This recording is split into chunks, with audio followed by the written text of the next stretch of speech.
আজকে আমরা ক্লাস 7-এর আলো অধ্যায়ের যে বড় প্রশ্ন মানে এসএকিউ 2-3 নম্বরের প্রশ্নগুলো নিয়ে আলোচনা করব। তো দেখো আমরা এই চ্যাপ্টারটা পড়িয়ে দিয়েছি, তোমরা প্রথমে ভালো করে বুঝে নিবা, ডিসক্রিপশানে লিঙ্ক আছে সেখান থেকে তোমরা দেখে নিও। এবার আমি বলছি, দেখো প্রথম কোশ্চেন আসে, ঈষৎ স্বচ্ছ মাধ্যম কি? এগুলো সবচেয়ে ইম্পর্টেন্ট কোশ্চেন শুধুমাত্র দেওয়া হয়েছে। যে মাধ্যমে আলোকরশ্মির আংশিক রূপে সঞ্চালিত হতে পারে সেই মাধ্যমকে বলা হয় ঈষৎ স্বচ্ছ মাধ্যম। যেমন ঘষা কাঁচ কুয়াশা। অভিসারী আলোকরশ্মি বলতে কি বোঝো? 2 নম্বর কোশ্চেন। উত্তর, যে সকল আলোকরশ্মি একটি নির্দিষ্ট বিন্দুতে মিলিত হয় সেই প্রকার আলোকরশ্মিগুলিকে অভিসারী আলোকরশ্মি বলা হয়। বিস্তৃত আলোকোৎস কি? যেসব আলোকোৎস থেকে আলোকরশ্মি বিস্তৃতভাবে ছড়িয়ে পড়ে সেই আলোকোৎসকে বলা হয় বিস্তৃত আলোকোৎস। এগুলো ভালোভাবে বুঝতে হবে তোমাদের। তো ক্লাস দেখো, তোমাদের ডিসক্রিপশানে লিঙ্ক আছে, সেখানে দেওয়া আছে। ক্লাসগুলো ভালো করে দেখো, তারপর সব কিছু বুঝে যাবে যে কেন হয়, কিভাবে হয়, ছায়া কিভাবে সৃষ্টি হয়। আলোকোৎসের সামনে কোনো অস্বচ্ছ বস্তু থাকলে ওই বস্তুর দ্বারা আলোকরশ্মি গতি বাধা পায়, তার ফলে সেই স্থানে কালো গাঢ় প্রতিকৃতি তৈরি হয়, তাকে ছায়া বলা হয়, এবং ছায়ার উপরের অংশে উপছায়া সৃষ্টি হয়। আলোর প্রতিফলন কি? আলোকরশ্মি এক মাধ্যম থেকে আপতিত হওয়াকালীন অবস্থায় সেই একই মাধ্যমে ফিরে যাওয়ার ঘটনাকে আলোর প্রতিফলন বলা হয়। ছবিটা আলোর প্রতিফলন খুব ইম্পর্টেন্ট। দেখো, আপতিত রশ্মি, অভিলম্ব আছে এবং প্রতিফলিত রশ্মি, এবং নিচে যেটা আছে সেটাকে প্রতিফলক তল বলা হয়। তারপরে কোশ্চেন, প্রতিফলিত রশ্মি কি? তাহলে উত্তর হবে, আলোর প্রতিফলনে প্রতিফলক থেকে যে আলোক রশ্মি নির্গত হয় তাকে প্রতিফলিত রশ্মি বলে, এবং ছবিটা এখানেও সেম আঁকতে হবে। এগুলো শব্দে ছবি আঁকতে হবে তোমাদের। আপতন কোণ কি? আপতিত রশ্মি এবং অবিলম্বের মধ্যবর্তী কোণকে আপতন কোণ বলা হয়। তোমরা ভিডিওটি এখনই লাইক করো এবং চ্যানেলটি সাবস্ক্রাইব করো, কারণ আমি দেখো ক্লাস 7 থেকে 12 সব কিছু সায়েন্সে পড়াচ্ছি। তোমরা সেটা পাওয়ার জন্য আমাদের চ্যানেলটি সাবস্ক্রাইব করে রাখো। বিক্ষিপ্ত প্রতিফলন কাকে বলে? তারপরে কোশ্চেন, উত্তর হবে, আলোর মসৃণ তলে যখন আলোকরশ্মি প্রতিফলিত হয় তখন আলোকরশ্মির নির্দিষ্ট অভিমুখ থাকে না, সেই প্রতিফলনকে বিক্ষিপ্ত প্রতিফলন বলা হয়। ছবিটা দেখো, ছবিটাতে একটা অমসৃণ তল আছে যেখানে বিক্ষিপ্ত প্রতিফলন হয়েছে, সেটা খুব ইম্পর্টেন্ট, তোমরা ভালোভাবে দেখো। বিভেদ তল কি? দুটি ঘনত্বের তরল পরস্পর থাকলে তরল দুটির মধ্যবর্তী অংশে যে তলের সৃষ্টি হয় তাকে বিভেদ তল বলা হয়। যেমন জল এবং কেরোসিনের বিভেদ তল। ঘনমাধ্যম থেকে লঘু মাধ্যমে আলোর প্রতিসরণের চিত্র দেখাও বা প্রতিসরণ দেখাও। আলোকরশ্মির বেশি ঘনত্বের মাধ্যম থেকে কম ঘনত্বের মাধ্যমে এলে আলোকরশ্মির অবিলম্বের দিকে থেকে দূরে সরে যায়, অবিলম্ব থেকে দূরে সরে যায়। ছবিটা দেখো, সেটা অবিলম্ব থেকে দূরে সরে গেছে, এই ছবিটা আঁকতে হবে তোমাদের। আলোর প্রতিসরণ কি?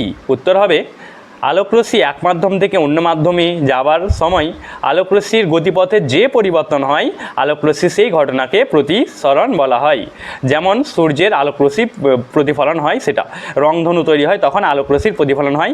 এগুলো দেখো সায়েন্সের সব কিছু তোমাদের বুঝতে হবে, যদি না বুঝো এগুলো করে কিচ্ছু লাভ নেই। তার জন্য সেগুলো ক্লাসগুলো ভালোভাবে দেখো, ডিসক্রিপশানে লিঙ্ক আছে, সেখানে তোমরা পেয়ে যাবা। প্রতিফলন কোণ কাকে বলা হয়? আলোর প্রতিফলনে অভিলম্ব এবং প্রতিফলিত রশ্মির মধ্যবর্তী কোণকে প্রতিফলন কোণ বলা হয়। আলোর প্রতিফলনের সূত্র দুটি লেখো।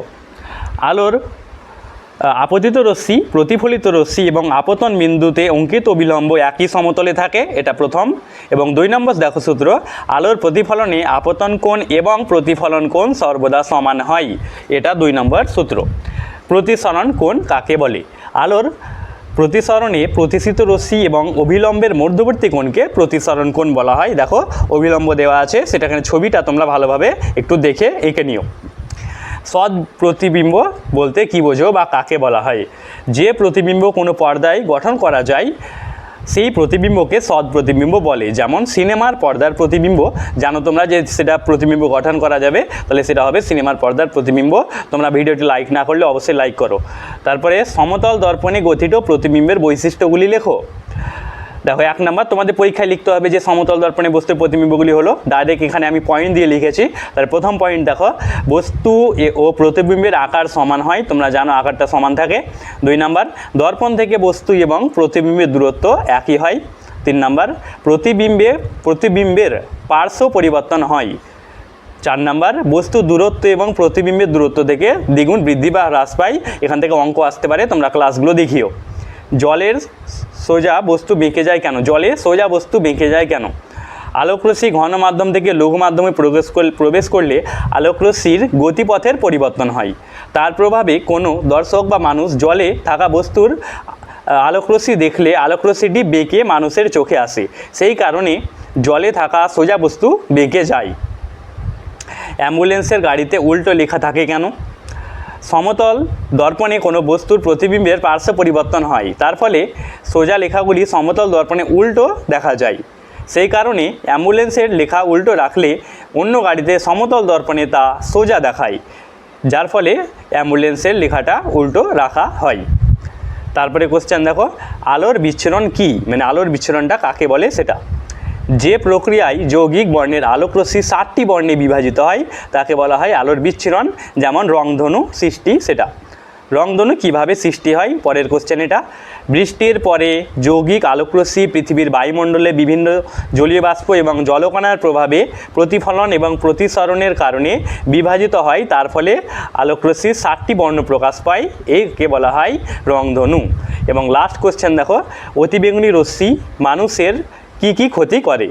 তাহলে তোমাদের লিখতে হবে যে অতিবেগুনি রশ্মি মানুষের ক্ষতি করে। তারপরে 1 নম্বর পয়েন্ট দিয়ে লিখবা, মানুষের চামড়ার বিভিন্ন রোগ এবং ক্যান্সার সৃষ্টি করে, মানুষের চোখের রেটিনার ক্ষতি করতে পারে, ওজোন স্তর ধ্বংস করে বিশ্ব উষ্ণায়ন ঘটায়। তাহলে এই যে বিষয়গুলো বললাম সেগুলো খুব ইম্পর্টেন্ট কোশ্চেনগুলো আমরা দিলাম। তাছাড়া আরও অনেক কোশ্চেন থাকতে পারে, তোমাদের স্কুলে যদি বলে সেগুলো পড়বা। এবং তোমরা আমাদের এখনই চ্যানেলটি সাবস্ক্রাইব করো, আমাদের ভিডিওটি কেমন লাগলো এবং আমাকে বলো, এবং আমাদের সাপোর্ট করার জন্য ভিডিওটি লাইক করে চ্যানেলটি সাবস্ক্রাইব করো। এবং তোমাদের ক্লাস প্রত্যেকটা তোমাদের দেওয়া আছে, তোমরা সেগুলো দেখে নাও। ডিসক্রিপশানে দেখো একটা লিঙ্ক আছে, সেখানে সব ক্লাস তোমাদের পেয়ে যাবা, ক্লাস 7-এর সব কিছু দেওয়া আছে, তো সেটা ফলো করো এবং তোমরা আমাদের ভিডিওটি লাইক করে চ্যানেলটি সাবস্ক্রাইব করো।